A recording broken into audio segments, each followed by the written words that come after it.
Hello students, so today I am going to start with chapter 7th of class 8th, that is civilizing the native, educating the nation.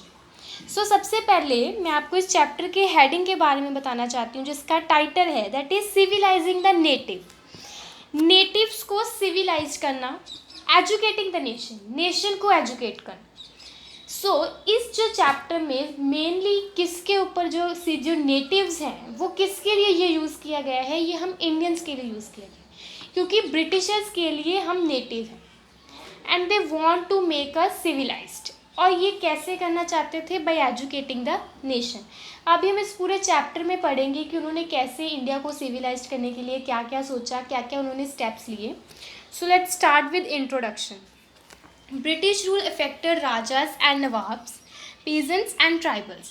British rule जो है जब India में आई, east India company जब India में आई तो उन्होंने हर एक class को, राजास को, नवाब्स को, लेबरर्स को, ट्राइबल्स, हर एक को इफेक्ट किया। And in this chapter we will understand what implications British had for the lifes of students. So इस चैप्टर में हम ये पढ़ेंगे कि ब्रिटिशर्स की बच्चों की लाइफ को लेकर क्या आशाएं थी, क्या सजेशंस थे, क्या उन्होंने सोचा क्या था बच्चों की लाइफ्स को लेकर। The British in India wanted not only territorial conquest and control over revenues. So Britishers का जो एम था वो यहीं तक सीमित नहीं था कि वो टेरिटोरियल कॉन्क्वेस्ट और कंट्रोल ओवर रेवेन्यूज यहीं तक सीमित नहीं था, बल्कि उन्होंने ये भी फील किया कि उनका एक कल्चरल मिशन भी है। They felt that they had a cultural mission. और वो कल्चरल मिशन क्या है? They had to civilize the natives. उनको जो नेटिव्स हैं उनको सिविलाइज करना है and change their customs and value. और जो हमारी मान्यताएं हैं, जो हमारी रीति रिवाज हैं, जो हमारे बिलीव्स हैं, उनको भी चेंज करना। सो अभी हम देखेंगे how the British saw education. जो ब्रिटिशर्स थे वो एजुकेशन को कैसे देखते हैं। अभी हम देखेंगे फर्स्टली कि ब्रिटिशर्स ने क्या सोचा और क्या किया, कैसे जो उनके जो आइडियाज़ जो आज हम फॉर ग्रांटेड लेते हैं उन्होंने कितना टाइम लगा, टेक 1000 ऑफ ईयर्स। और इस प्रोसेस की इंक्वायरी में हम ये भी देखेंगे कि जो इंडियंस को जब पता चला कि ब्रिटिशर्स एक एजुकेशन सिस्टम को इंडिया में इंट्रोड्यूस करवाना चाहते हैं तो उन्होंने कैसे रिएक्ट किया। और हम देखेंगे कि ब्रिटिशर्स ने अपने आप को कैसे डेवलप किया इंडियंस को एजुकेट करने के लिए, और जो उनके व्यूज़ थे उनको कैसे डेवलप किया। सो इसके सबसे पहले टॉपिक इसका है द ट्रेडिशन ऑफ ओरिएंटेशन। सो इसमें क्या था, 1783 में एक पर्सन था जिसका नाम था विलियम जॉन्स। उसको अपॉइंट किया गया एज जूनियर जज ऑफ सुप्रीम कोर्ट, जो ब्रिटिशर्स की सुप्रीम कोर्ट थी, जो ईस्ट इंडिया कंपनी ने सेट की थी। उसका एक जूनियर जज उसको अपॉइंट किया गया, ठीक है। And he was a linguist. वो एक लिंग्विस्ट था। लिंग्विस्ट वो लोग होते हैं जो बहुत सारी लैंग्वेजेस बोलना जानते हैं, पढ़ना जानते हैं। सो उनको ग्रीक, लैटिन, फ्रेंच, इंग्लिश, बहुत सारी लैंग्वेजेस आती थी। और he started ancient Indian text on law, philosophy, religion, politics, morality, arithmetics, medicine and other science. तो उन्होंने ऐसी भी कई बहुत सारी लैंग्वेजेस जानने की उनमें वो थी कि हाँ मुझे ये भी जानना है। तो उन्होंने बहुत सारी लैंग्वेजेस यहाँ पर आकर भी सीखी, बहुत सारे टॉपिक्स पर उन्होंने स्टडी की इंडिया में। सो उनके अलावा Englishman like Henry Thomas Colebrook, John William के अलावा और दो इंग्लिश मैन थे, that is Henry Thomas Colebrook and Nathaniel Hewitt. वो जो बिजी थे discovering the Asian Indian heritage, वो इंडियन का जो एंशियंट हेरिटेज था उसको डिस्कवर करने में बिजी थे। उनका ये मानना था कि जो इंडिया है ना उसने अपने एंशियंट पास्ट में बहुत ज़्यादा ग्लोरी अटेन की है। सो उनका ये मानना था कि अगर हम इसके इंडिया के हेरिटेज को स्टडी करेंगे तो ये इंडिया की एडमिनिस्ट्रेशन को चलाने के लिए बहुत ही ज़्यादा बेनिफिशियरी होगा। सो और उन्होंने क्या करने लगा कि जो इंडियन लैंग्वेज है उसमें मास्टरिंग करने लगे। क्यों करने लगे? Because they want to convert Sanskrit and Persian work into English. English में कन्वर्ट करेंगे तो उनके लिए ईजी होगा इसको पढ़ना, इसको समझना। Together with the John set up an Asiatic Society of Bengal. John and जो इंग्लिश मैन, इन तीनों ने मिलकर एक एशियाटिक सोसाइटी बनाई बंगाल की, और एक जर्नल जो है जिसको कहते हैं एशियाटिक रिसर्चेस, उसको भी इन्होंने स्टार्ट किया। सो ये था हमारे पास द ट्रेडिशन ऑफ ओरिएंटेशन। इस ट्रेडिशन में द ट्रेडिशन ऑफ ओरिएंटेशन, इसमें मेन ये है कि जो हमारे इंडिया का हेरिटेज है, जो उसका लिटरेचर है, उसके बारे में स्टडी करना। जो आर्ट है, जो लिटरेचर है, उस सभी को स्टडी करना, उसी को समझना, उसी को किसी भी लैंग्वेज में कन्वर्ट करना। सो इसमें सिर्फ हम दिस ट्रेडिशन ऑफ ओरिएंटेशन में जो इंडियन का कल्चर, जो हेरिटेज, जो लिटरेचर है, उसकी स्टडी तक ही ये जो सीमित था। Next is a Madrasa was setup in Calcutta in 1781 to promote the study of Arabic, Persian and Islamic law। सो मदरसा क्या है कि अरेबिक वर्ड है जिससे हम लर्निंग, जैसे कि स्कूल कॉलेजेस होते हैं, सो अरेबिक में उनको हम मदरसा कह देते हैं। और 1781 में एक स्टार्ट किया गया कोलकाता में। क्यों स्टार्ट किया गया? ताकि Arabic, Persian as well as Islamic law जो उसको प्रमोट कर सके। मोस्टली जो मुस्लिम बच्चे होते थे वो मदरसा में पढ़ते थे, जो हिंदू बच्चे होते थे वो टेम्पल्स में पढ़ते थे। And in 1791, the Hindu college was established in Banaras to encourage the study of ancient Sanskrit texts that would be useful for the administration of country। और एक और जो कॉलेज सेट किया गया फॉर हिंदू सोसाइटी इन 1791, जिसमें क्या सिखाया जाता था? अबाउट संस्कृत। ओके, सो ये तो हो गया ट्रेडिशन ऑफ ओरिएंटेशन, जिसमें पर्शियन, इस्लामिक, अरेबिक जो सिखाया गया रिलेटेड टू अ रिलीजन। उसके बाद इस हिंदू रिलीजन को संस्कृत सिखाई गई। सो ये जो था ये इंडिया के साथ रिलेटेड था, ये इंडियन लिटरेचर के साथ रिलेटेड था, इंडियन फिलॉसफी के साथ रिलेटेड था। बट इसमें कुछ बहुत सारी गलतियाँ थी। Grave errors of the East India Company ने ट्रेडिशन ऑफ ओरिएंटेशन तो स्टार्ट कर दिया, बट इसमें कुछ गलतियाँ थी। अभी वो क्या गलतियाँ थी ये जो है अब हम इसके बारे में पढ़ेंगे। तो 19th सेंचुरी के स्टार्टिंग से बहुत सारे जो ब्रिटिशर्स थे, ब्रिटिश ऑफिशियल्स थे, उन्होंने ट्रेडिशन ऑफ ओरिएंटेशन का विरोध करना शुरू कर दिया कि ये ट्रेडिशन सही नहीं है, ये अनसाइंटिफिक है, ये जो ट्रेडिशन है ये यूजफुल नहीं है। They said that knowledge of east was full of errors and unscientific thoughts. उन्होंने कहा कि जो ईस्ट की जो नॉलेज है ये अनसाइंटिफिक है और इसमें बहुत सारी गलतियाँ हैं, ये नॉन सीरियस है और लाइट हार्टेड है। So, Eastern literature was nonsense and light-hearted. James Mill was one of those who attacked the Orientalist। Orientalist कौन होते हैं? वो जिनके पास किसी कल्चर या एशियन लैंग्वेज की एक स्कॉलर नॉलेज होती है, they are orientalist. So James Mill जो थे उन्होंने अटैक किया था इन ओरिएंटलिस्ट के ऊपर। उन्होंने ये कह दिया था कि हमारे जो नेटिव्स हैं, हम अगर अपने नेटिव्स को सिविलाइज करना चाहते हैं तो हमें उनको वो नहीं सिखाना जो वो चाहते हैं, जिसकी वो रिस्पेक्ट करते हैं, हमें उनको वो सिखाना है जो उनके लिए यूज़फुल है। According to him the aim of education out to be teach what was useful and practical.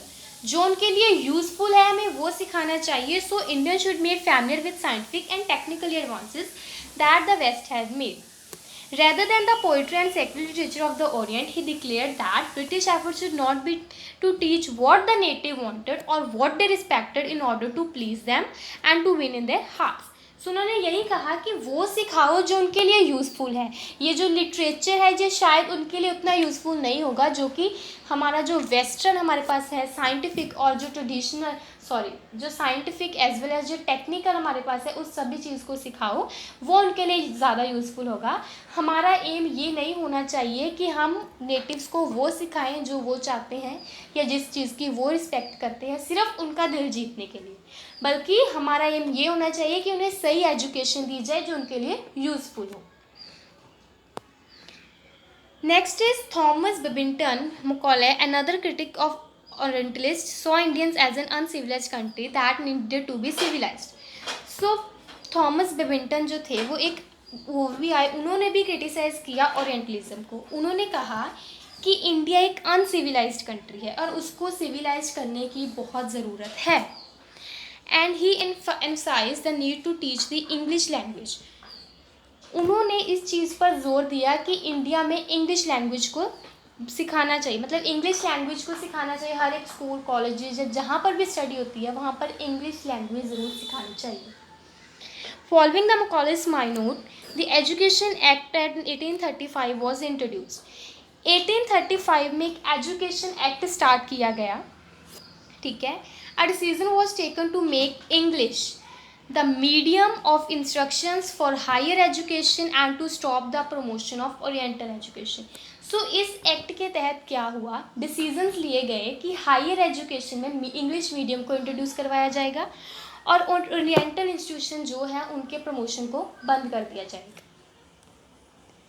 Education for commerce, अभी हम करेंगे बात ट्रेड और बिजनेस के बारे में, उसकी एजुकेशन के बारे में। ये तो हमने जहाँ तक पढ़ा, पहले हमने पढ़ा कि ट्रेडिशन ऑफ ओरिएंटलिज्म था, फिर उसके बाद उसमें क्या गलतियाँ थी उनको सुधार दिया गया। ठीक है, अब हम पढ़ेंगे ट्रेड और कॉमर्स के बारे में। In 1854, the Court of Directors of East India Company in London sent an educational dispatch to Governor General in India. Indian governor general को एक एजुकेशनल डिस्पैच जो है वो भेजा गया इंडिया में इन 1854, जो कि चार्ल्स वुड के द्वारा इशू किया गया था। Charles Wood, the president of board of control of the country, it has become to be known as Wood's dispatch. So इसको वुड्स डिस्पैच कहा जाने लगा, क्यों? क्योंकि ये चार्ल्स वुड जो थे उन्होंने इशू किया था। सो अभी इसकी मेन पॉलिसी क्या थी? इसने अगेन किस पर जोर दिया? Practical benefits of the European learning as oppose to oriental knowledge. इन्होंने भी ओरिएंटल नॉलेज का विरोध किया। उन्होंने ये कहा कि जो यूरोपियन एजुकेशन, जो यूरोपियन लर्निंग सिस्टम है वो ज़्यादा बेटर है, उसके ज़्यादा बेनिफिट्स हैं ओरिएंटल सिस्टम के comparison. So Wood's dispatch argued that European learning would improve the moral character of Indians and make them truthful and honest. तो उनका मानना ये था कि जो यूरोपियन सिस्टम है वो इंडियंस को ऑनेस्ट बनाएगा, उनको ट्रूथफुल बनाएगा, क्योंकि वो उनका मॉरल कैरेक्टर जो है उसको राइज करेगा। सो उन्होंने क्या कहा, इससे कहते हुए उन्होंने ओरिएंटल सिस्टम का विरोध किया और जो यूरोपियन सिस्टम है एजुकेशन सिस्टम उसको अच्छा बताया। And thus supply the company with civil servants who would be trusted and dependable। उन्होंने कहा कि अगर इस सिस्टम को अडॉप्ट किया जाएगा तो इंडियंस तो ऑनेस्ट होंगे और हमारी जो कंपनी है ईस्ट इंडिया कंपनी उसको भी जो ऑनेस्ट सिविल सर्वेंट्स जो मिलेंगे। One of the practical use the dispatches pointed was economic. So इसका एक इकोनॉमिक यूज भी उन्होंने बताया, एक इकोनॉमिक पॉइंट भी बताया कि ये इकोनॉमिकली कैसे हमारे लिए यूज़फुल है। सो इसमें उन्होंने ये बताया कि अगर ये सिस्टम इंट्रोड्यूस होता है तो जो इंडियंस हैं वो जानेंगे कि जो ईस्ट इंडिया कंपनी है उसके जो ट्रेड के बारे में जानेंगे कि वो कितना यूज़फुल है, रिसोर्सेज के एडवांटेजेस के बारे में जानेंगे। European would enable Indians to recognize the advantages that flow from the expansion of trade. वो एडवांटेजेस के बारे में उन्हें बताएंगे जो कि ट्रेड के एक्सपेंशन से बढ़ रही हैं, and make them see the importance of developing the resource of the country. और उन्हें ये भी दिखाएंगे कि जो रिसोर्सेज को डेवलप करना है, कंट्री के रिसोर्सेज को डेवलप करना, उसकी क्या इंपॉर्टेंस है।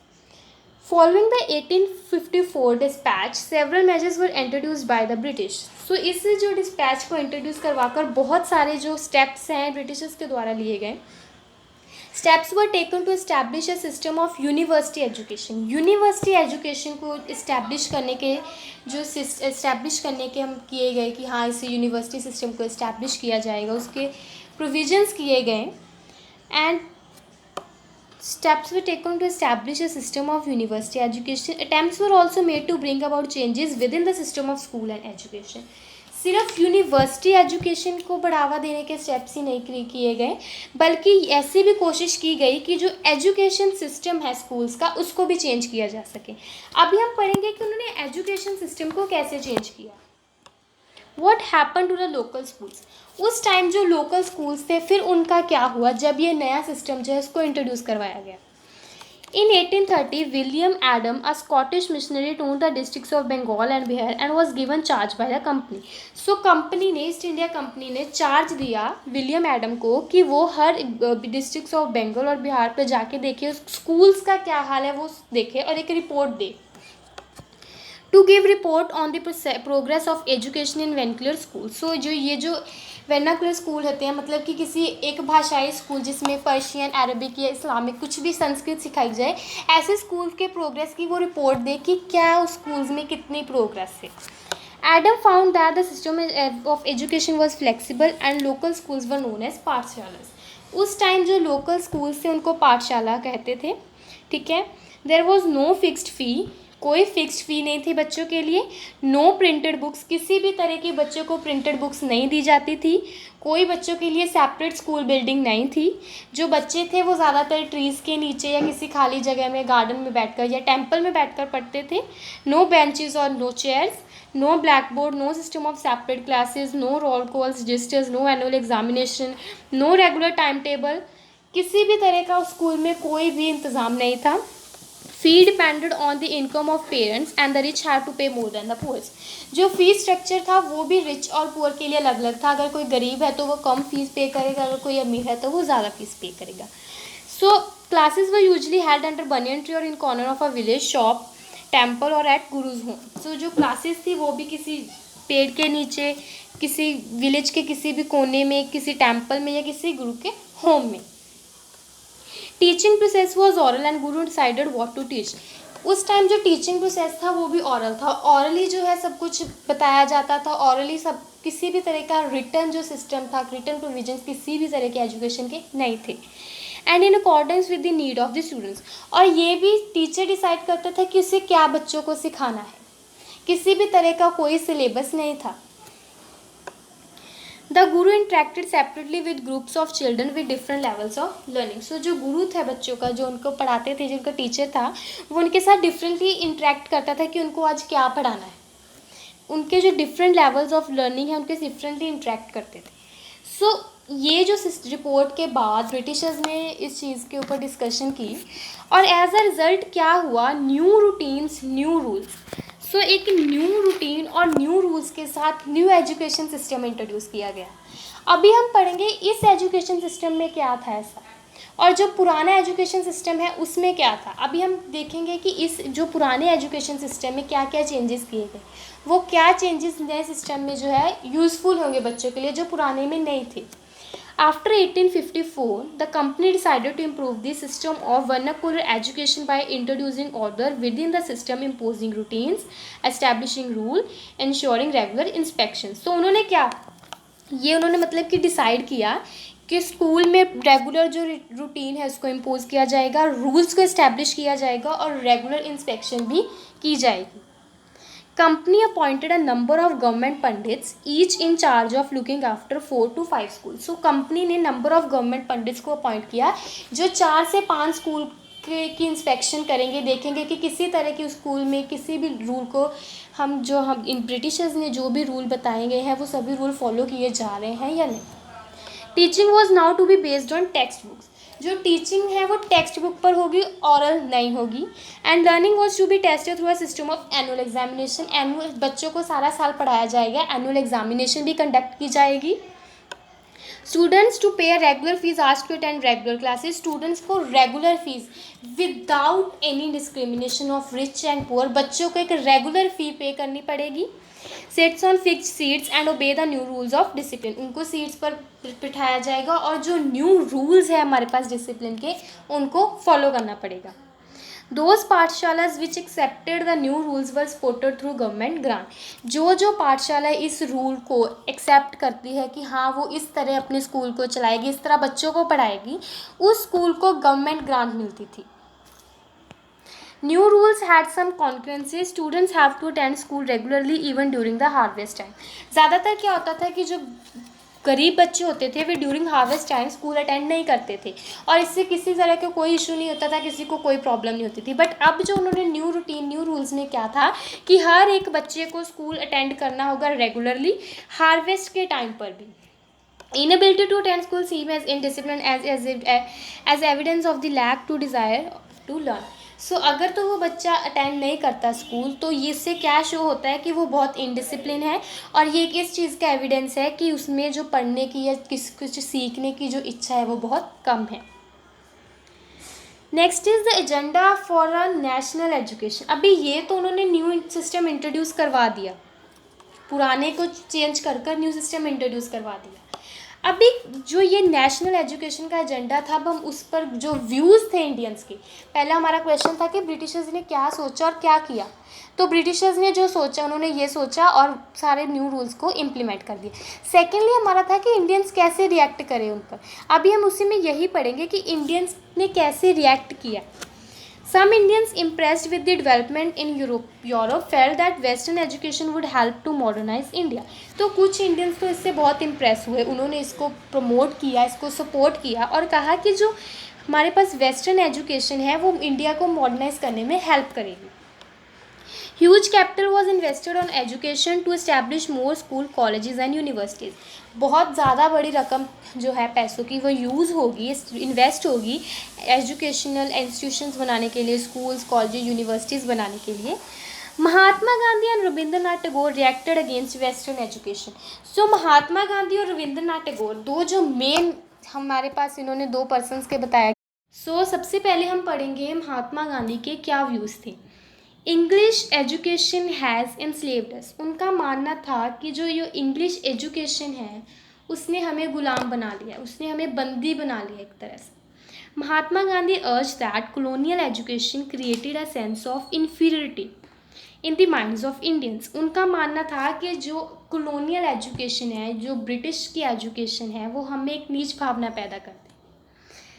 It was sinful and it's enslaved Indians. It cast an evil spell on them. ये जो एक तरह का पाप है, ये हमें गुलाम कर बना रहे, जब तरह से हमारे तरह बंदी बना रहे हैं कि हाँ हम ये इतनी एजुकेशन, जो इनकी एजुकेशन उसको पढ़े। ये पाप होगा अगर हम उनकी एजुकेशन को प्रमोट करें, इससे हमारे जो कल्चर है वो डिस्ट्रॉय हो जाएगा।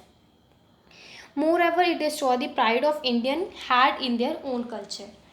Mahatma Gandhi wanted an education that could help Indians to recover their sense of dignity and self-respect. So वो क्या चाहते थे कि ऐसा सिस्टम इंट्रोड्यूस हो जो हमारी सेंस ऑफ डिग्निटी और सेल्फ रिस्पेक्ट के जो को रिकवर करे।